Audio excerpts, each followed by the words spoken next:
નમસ્તે વિદ્યાર્થી મિત્રો, નો ટુ સાયન્સ ચેનલમાં આપ સૌનું હાર્દિક સ્વાગત છે. આજે આપણે ધોરણ 3માં ગણિત વિષયમાં તારીખ 5/8/2023ની એકમ કસોટી જોઈશું કે જેનો ઉપયોગ આપણે આગામી એકમ કસોટીમાં કરી શકીએ. તો સરસ, જોઈએ હવે આપણે. તો જો નીચે આપેલ ચિત્રના અડધેથી વાળેલ છે તો તેને ઓળખીને તેનું નામ લખો. તો ચલો ફટાફટ આપણા ચિત્રનું નામ લખવાનું છે. બોલો કયું ચિત્ર છે? હા, ગ્લાસ, દડો, ચશ્મા, બોટલ. અરે વાહ, ખૂબ જ સરસ. તો ચલો ફટાફટ વિડીયોને પોઝ કરો અને તમે પણ નામ આપો. ઘડિયાળ, દીવો, આગળના તમે આપો. નેક્સ્ટ જોઈએ. હા, બધાને ગમતું ઉત્તરાયણમાં શું ચગાવીએ? હા, સરસ. ચલો, તો આવડશે તમને બધાને. આગળ જોઈએ હવે. ચલો હવે આપણે ઇંગ્લિશ મૂળાક્ષર શોધવાના છે. આપણને બધાને ABCD આવડે છે ને?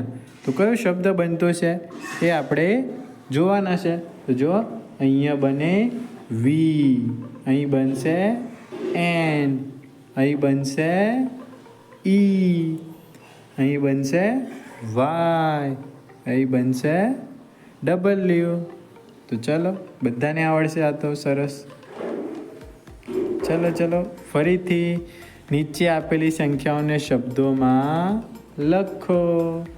તો ચલો, 689, 387, 603. બધાને આવડતી હશે. તો ચલો જાતે પ્રયત્ન કરીએ આપણે હવે. ચલો હવે ખૂબ જ સરસ મજાનું આવ્યું. પેટર્ન આગળ વધારીએ. તો જો 200, 300, 400, તો 500, 600. ખૂબ જ સરસ. આ રીતે પેટર્ન શું જશે? આગળ વધશે. તો 100નો ઉમેરો થાય. બીજું જોઈશું આપણે તો કેટલાનો ઉમેરો થાય? અહીંયા જો 5નો ઉમેરો થાય. 215, 220, 225. તો આવી રીતના એક પેટર્ન બનતી છે. કેટલાનો ઉમેરો થાય એ આપણે શોધીશું અને એમાં જવાબ લખીશું. અરે વાહ, ખૂબ જ સરસ. તમને બધું આવડે છે. ચલો હવે ખૂબ જ સરસ આવ્યું. તમને ગમતી પ્રવૃત્તિ, દોરવાની પ્રવૃત્તિ. તો ખૂટતો ભાગ, બીજો અડધો ભાગ દોડો. તો ચલો, આનો બીજો અડધો ભાગ કેમ બનશે? આ રીતે બનશે. અરે વાહ. ચલો, તો દોરવામાં તો તમે બધા હોશિયાર છો. ચલો ફટાફટ ભાગ દોરી દો. આવડશે. ખૂબ જ સહેલી એકમ કસોટી. ચલો, હા, પ્રશ્ન 4. તો નીચે આપેલા ચિત્રને તૂટક રેખા વડે 2 ભાગ કરો. હવે આપણે શું કરવાનું? ભાગ પાડવાના. 2 સરખા ભાગ પાડવા જુઓ. તો અહીંથી 4ને સરખો ભાગ પાડવો હોય તો એક લીટી આમ દોરવાની.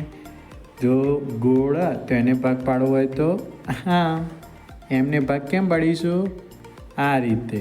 ખૂબ જ સરસ. તો વિચારો હવે કેવી રીતે ભાગ પાડીશું?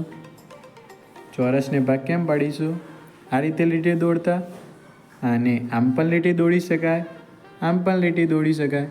2 સરખા ભાગ બની શકે. ખૂબ જ સરસ. તમને લીટી દોરીને આ કરતાં ખૂબ જ ફાવશે. તો અહીંયા આપણી આ એકમ કસોટી પૂરી થાય. આગામી તમારી એકમ કસોટી આવા જ પ્રશ્નો હશે. તો ધ્યાનથી આ એકમ કસોટીના પ્રશ્નો જો, એના જવાબ શોધો. તો આવતી એકમ કસોટીમાં તમે પૂરેપૂરા ગુણ મેળવશો. આવજો.